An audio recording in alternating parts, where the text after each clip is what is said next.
नमस्कार मित्रमैत्रिणींनो, तुमचं स्वागत आहे माझ्या तृप्ती भक्ती विचार आणि थोडी मस्ती या यूट्यूब चॅनलवर. ब्रह्मा विष्णू महेश या देवांनी पृथ्वी निर्माण केली. या तिन्ही देवांचे एकरूप हे गुरुदेव दत्त आहेत. आपण गुरुदेव दत्तांची अनेक मंदिरे पाहिली असतील. ती मंदिरे त्रिमुखी स्वरूपातील आहे, पण पुणे जिल्ह्यातील पुरंदर तालुका येथील सासवड रोडवर असलेले एकमुखी दत्तांचे मंदिर तुम्ही पाहिले आहे का? या मंदिरात श्री गुरुदेव दत्तांची त्रिमुखी मूर्ती नसून एकमुखी असलेली मूर्ती आहे. ही मूर्ती इथे कशी आली यामागील खरी कथा आज मी तुम्हाला सांगणार आहे. नारायण महाराज यांचं नाव आपण ऐकलंच असेल.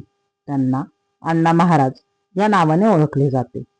अण्णा महाराज हे लहानपणापासूनच दत्तगुरूंची भक्ती करत होते. दत्तगुरूंना प्रसन्न करण्यासाठी त्यांनी खूप तपश्चर्या केली.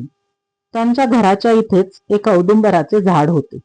अण्णा महाराज रोज त्याला प्रदक्षिणा घालत होते. एके दिवशी असंच प्रदक्षिणा घालत असताना त्यांना तिथे एक लख्ख प्रकाश दिसू लागला. त्या प्रकाशात अण्णा महाराजांना साक्षात गुरुदेव दत्तांनी दर्शन दिले. ते औदुंबराचे झाड आजही आपल्याला नारायणपूरच्या मंदिरात पाहायला मिळते.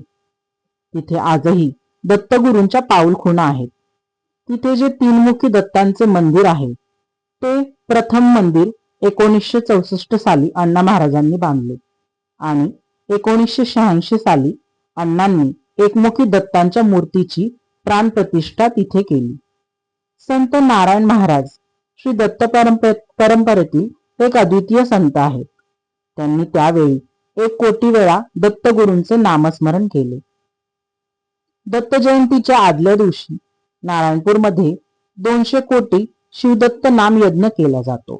दत्तगुरूंचा जपही केला जातो आणि दर गुरुवारी अनेक भक्त तिथे मोठ्या संख्येने उपस्थित असतात.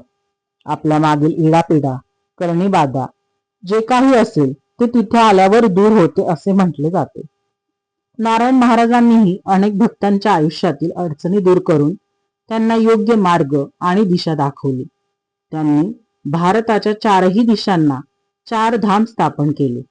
त्यापैकी एक धाम म्हणजे नारायणपूर येथील दत्त मंदिर आहे. भक्ती अशी करावी की देवाने स्वतः आपल्यासाठी धावून आले पाहिजे, अशी नारायण महाराजांनी दाखवून दिले. तुम्ही अजूनही नारायणपूरला जर आले नसाल तर एकदा जरूर या एकमुखी दत्त महाराजांचे दर्शन अवश्य घ्या. तुम्हाला हा व्हिडिओ कसा वाटला मला कमेंटमध्ये नक्की सांगा आणि श्री गुरुदेव दत्त असं लिहायला विसरू नका. श्री स्वामी समर्थ.